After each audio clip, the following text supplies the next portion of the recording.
Today I was asked if I knew the date when ethics courses became mandatory for a business college degree. I had no idea. Then I said it had to be recently. They nodded in agreement.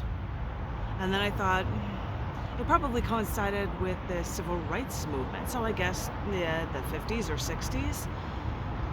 They answered, wrong millennium, which confused me greatly because the Enron scandal of a business knowingly lying to their investors to give their company an inflated worth, that was why it was only 2004 where Susan Phillips led task forces to push schools to increase education of ethics into their business. People losing money. That's what caused their push, not, say, racial or gender reasons, ethically. I then thought of the day when the crew of the British slave ship Zong murdered 133 Africans by dumping them into the sea to claim insurance. It sounds horrific, I know. But know that back then, people would fill their ships with more slaves than their boat could handle to increase profits with every trip across the ocean. But by the 29th of November in 1781, some slaves were already sick and dying when the Zong was caught in, get this, the doldrums. Now, seriously, this area in the ocean is known to have no wind at all. So often a ship got stuck in the doldrums, and they would be stuck and they'd run out of food or water and die.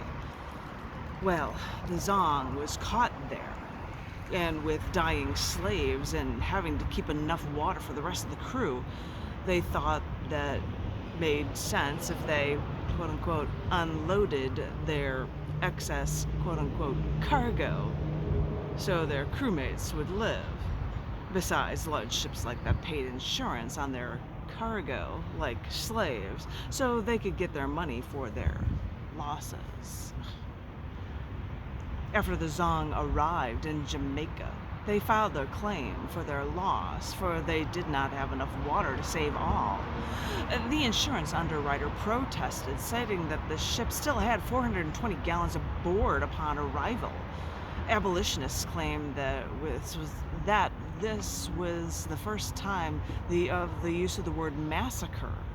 But the British Solicitor General said that slaves are goods and property, and that it was madness to excuse these honorable men of murder because throwing property overboard is the same as if wood had been thrown overboard.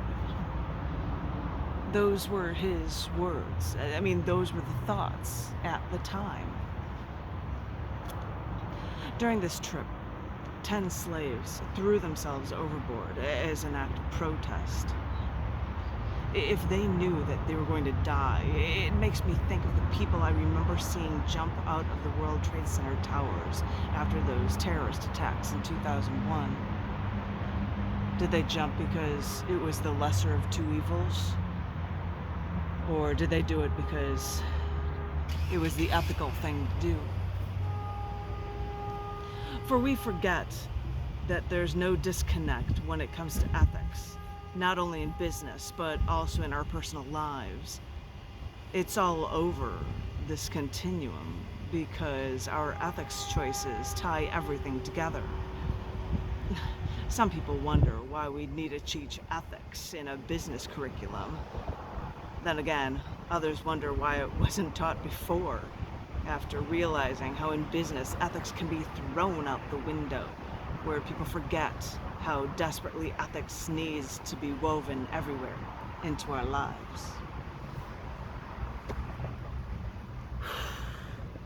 And a strong one, ladies and gentlemen, boys and girls. That was my one poem sharing for you in my multiple single poem readings today on the first Wednesday of the month of March of 2002 in honor of the open mic at North Lamar Avenue in Austin, Texas at Half Price Books, hosted by Tom Woodruff, an Australian native Austin resident who hosted this every month.